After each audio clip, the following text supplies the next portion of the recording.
Hey, Alex, how nice will it be to get Jarvis back? And how much do you think he missed not being out there Sunday? Especially for a guy that's never missed a game. Yeah, I'm sure that killed him. That's tough as a player. You're a competitive guy like he is, and what he means to this team. For him not to be there personally, I'm sure it was tough for him. It was really hard not to have him there as an offense as well. So, really happy to get him back in the building. And obviously, we haven't talked to you since everything went down over the weekend. Just how crazy was it? How strange was it trying to tweak or change a game plan when you don't have your top four guys at receiver? Yeah, it wasn't easy. I thought Kevin did a great job of adjusting on the fly. There was a lot of meetings. I think Chad O'Shea did a hell of a job of getting those young guys ready to play. Thought they did a great job of doing what they could in the game. But it wasn't easy. There's no question. But, this is the year for that, adapt and adjust. And I thought we did the best we could. I thought the guys were ready to go. Thanks. Thank you, Scott. Marla Ridenour is next.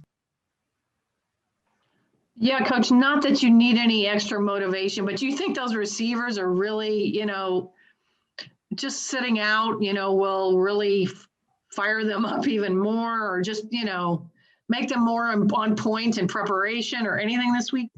Yeah, and I'm sure anytime you miss time, I mean, it's hard to watch, especially watching it on television from home. That's got to be really difficult for those guys. Not that they've never needed motivation, but maybe this does give them a little extra spark. And a quick thing about Njoku, I mean, is there a possibility? I mean, I know you didn't do it last week, but maybe if you could have needed him, line him up at receiver?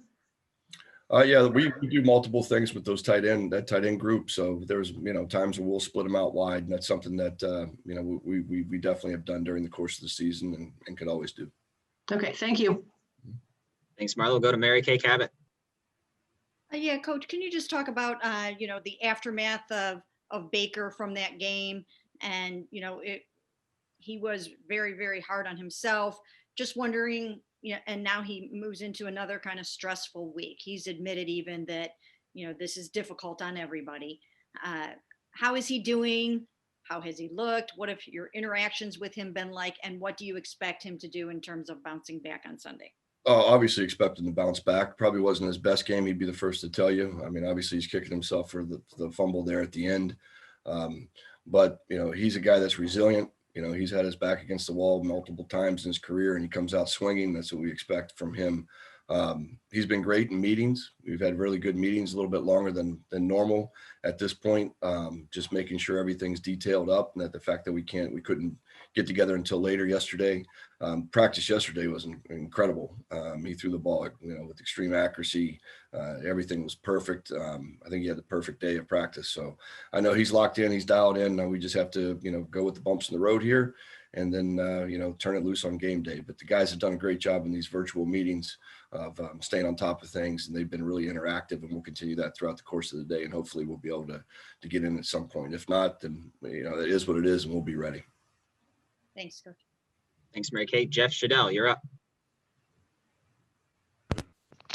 Alex, what did you learn from your offense in that first game against Pittsburgh that should make this game different?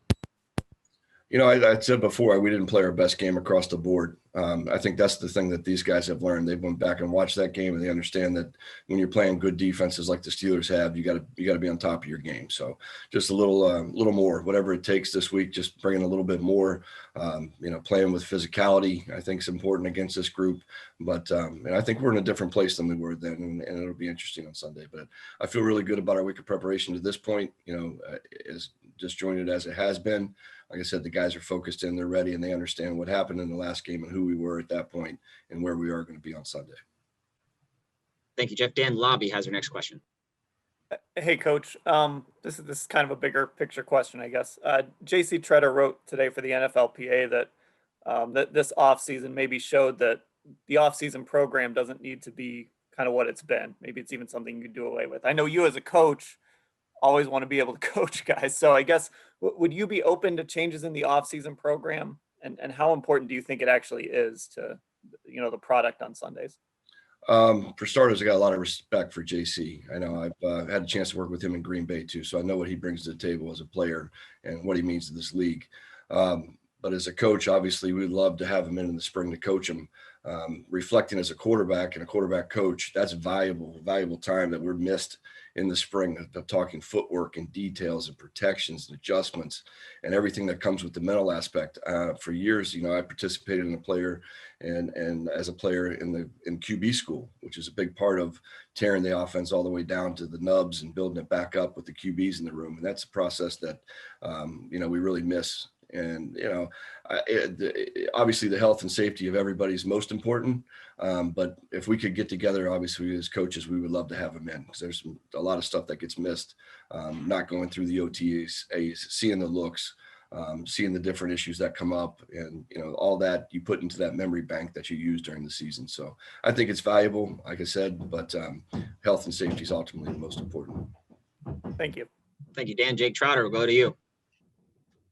Yeah, I was going to ask you something else in a second here, but it is kind of an interesting point from JC in the sense that, at least you guys, had a lot of success offensively without the offseason program. Did this year maybe have you rethink that a little bit, or do you feel the way you always have in terms of the value of the offseason program? No, I feel the same about the value of the offseason. I know it's important, being a part of it on both sides. JC's a veteran player. He could probably do without an offseason, but you look at a rookie that comes in for the first time and how valuable those reps are for him to get those reps under his belt. Again, I obviously will listen to JC. A lot of respect for JC, but at the same time, as a coach, you want to have those guys around so you can teach. Right.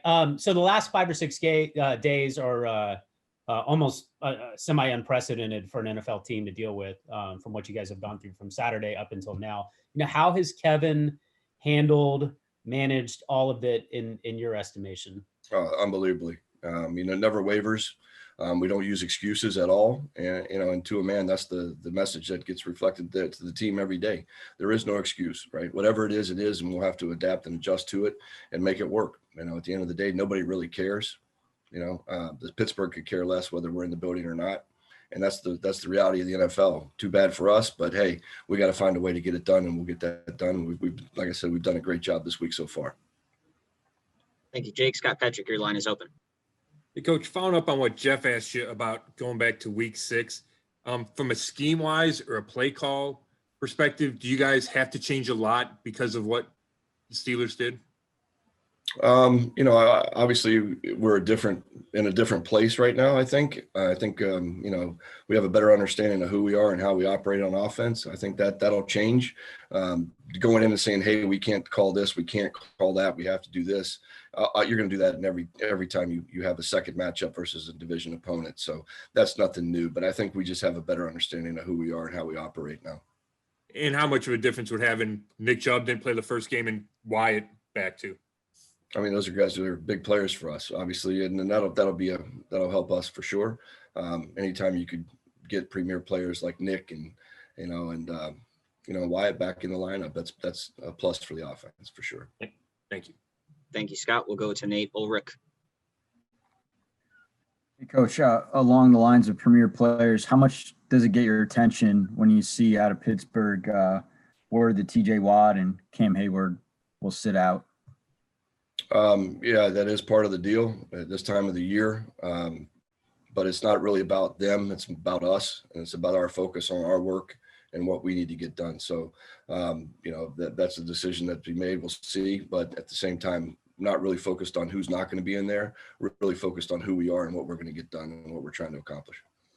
Do you, with everything at stake, do you look back and talk to your guys about how, even with Watt and Hayward out, you're talking about the Steelers scheme and pass rush, they were just able to tee off in that first game. And I know you said you're in a much different place, but is that a point of discussion of how they got to Baker last time? And actually, I know Kevin was trying to protect Baker there, and he didn't finish the game.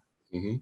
Yeah, no, they're obviously a very talented group. You take 2 first-rounders out of the mix, you still have a bunch of first-rounders on that defense. So, it's about us. It's about improving our technique, our fundamentals, protecting the quarterback, getting the ball out in rhythm and on time. Those things will all play a part of it. Thank you, Nate. We'll take two more. Tony Grossi, Marlon Ridenauer. Tony, go ahead.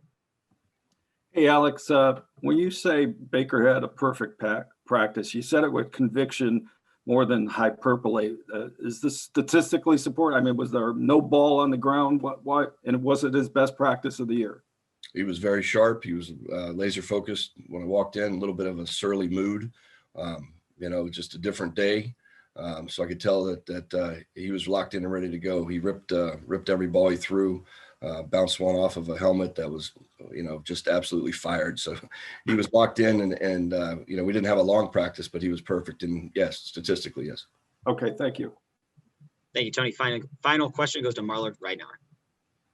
Yeah, Coach, you've been in this division for a little bit, and I'm sure the Browns, history of not how long it's been since they haven't made the playoffs. Do you get a sense that your players have a sense of that and, understand what's at stake? I hope so. I think so. I know for the guys that have been around here, the veteran guys that have gone through the tough times, I think they definitely understand what's at stake. You win, you're in. That's as simple as that. So everybody's aware of that. Nobody's putting any more stress on themselves. We're just really focusing in again on our work and how we as a team, as an offensive unit, can be better than we were last time. And that's what it's all about. And do you think just the events of the COVID disruption, is it possible that that's brought you guys together? I mean, it's just been a rough couple of weeks. It has been. This is a resilient team. I'm sure it's brought guys closer. It's the ups and downs of this year, and again, we'll never make an excuse. But we're looking forward to getting back out there and playing better than we did last week.